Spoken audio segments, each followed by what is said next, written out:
In the UK and across Europe, trust in the police is plummeting.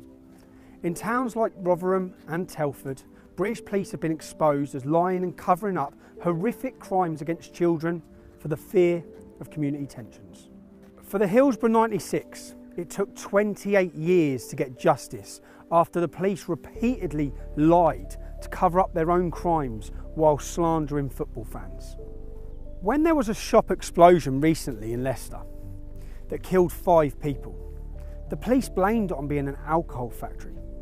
The public just didn't believe them, especially after a recent explosion in Catalonia, where the police come out and said it was a drug factory, but just days later they were forced to admit it was a bomb factory after the owner of that property drove a lorry through the streets, killing 14 people and injuring 67. In January 2018, a group of children were walking along this pavement when a car mounted the pavement, striking them. 5 children were hit. 3 of those children died at the scene: George, Harry and Josh.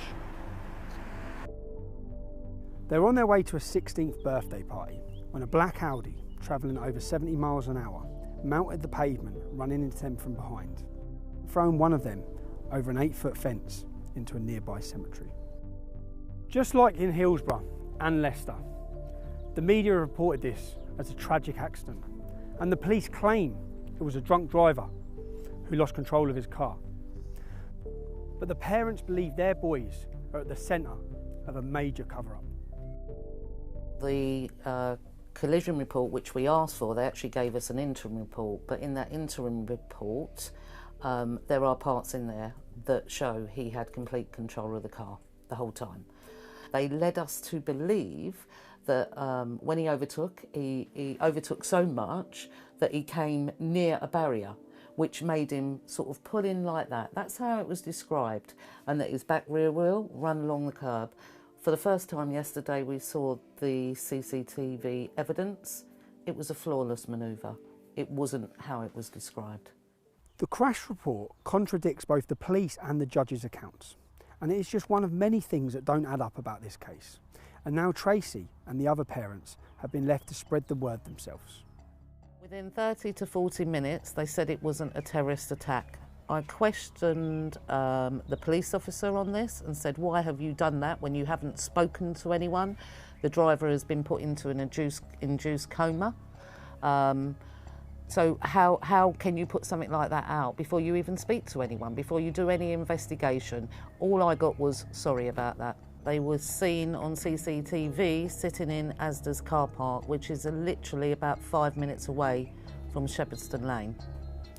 They were sitting there for 2 hours and 20 minutes. No one approached the car and no one left that car. When they come out of Asda's car park, they turn left.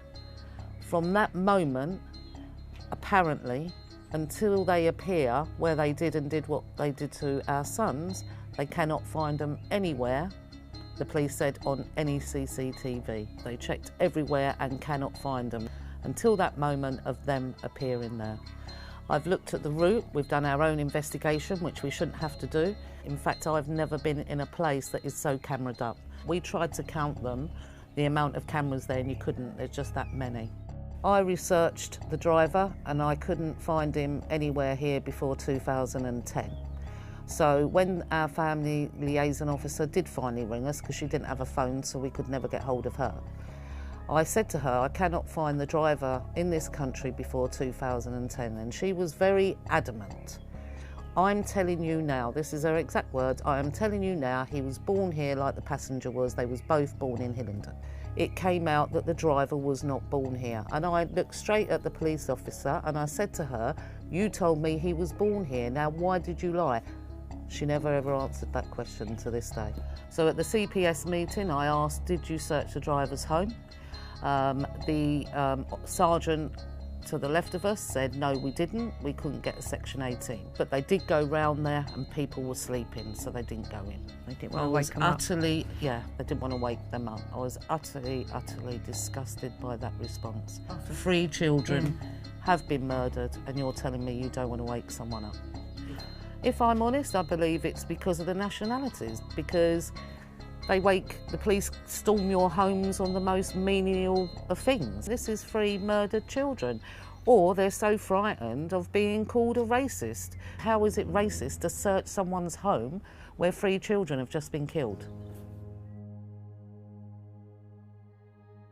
Police kept the parents waiting in the lobby of a nearby hotel while news of the boy's death spread on social media. It would be another 5 hours before they were told the collision was fatal, meaning they were the last to know. The contempt the police have shown these parents and the lack of even the most basic investigation has left them unable to find closure.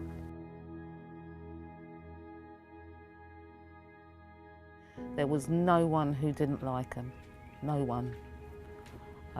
They were valued, you know, my son was someone to look up to, and he was only 16, and he was someone to look up to. No, it's just been taken out of our hands, no choice, and just not even to hear their voices. I feel I was very lucky to have him as a son and to be his mother. Yeah, to be proud.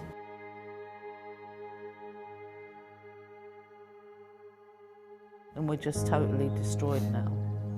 Destroyed. It's very traumatic. Every day is traumatic. Just to face the day that, you know, you've got to face again without him. It's just...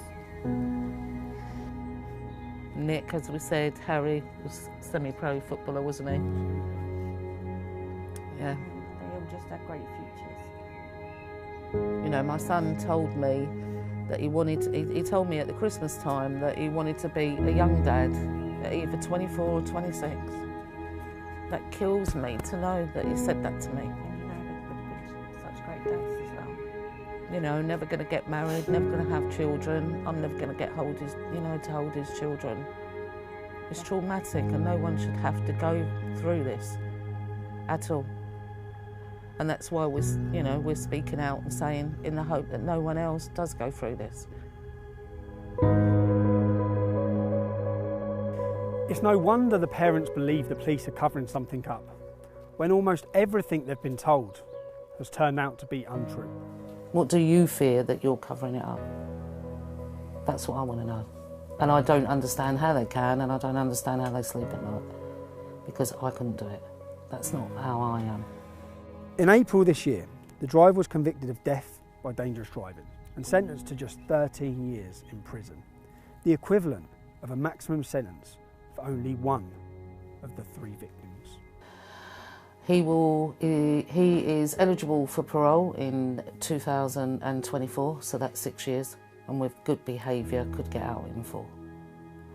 That shows me our children mean nothing, absolutely nothing. No amount of time will ever have been enough for what they did to our children. But anything less than life is insulting, and it's not acceptable. Despite dozens of media interviews, none of them have portrayed the family's concerns with this case. Instead, it's been falsely framed as a campaign to get tougher sentences for drink driving offences. You've told the media this countless times. All the media. Every time we come out the call, even on the telephone, even when we went on to Good Morning Britain, I had a woman call me up the day before. I was discussing it with her. She said, we cannot talk about that. None of them care. He was shown, the driver was shown a picture of our children in the state they was in, and we've ID'd our own children, so we know how they looked. My son never looked like my son. At all. And I couldn't even tell you about Harry, the state Harry was in.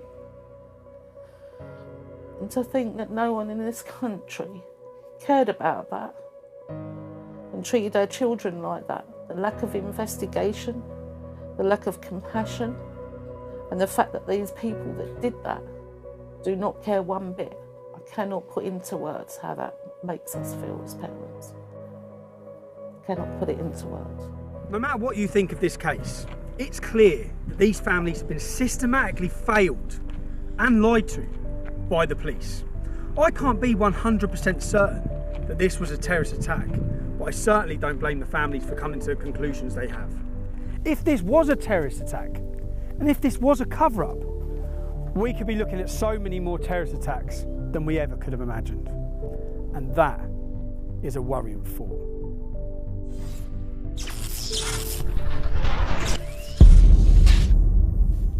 I want to say a personal thank you to every single person that supported me. Without your support, I wouldn't be able to bring you the stories that the mainstream media are ignoring, like the one you just watched. We have no big financial backers. We are literally by the people, for the people.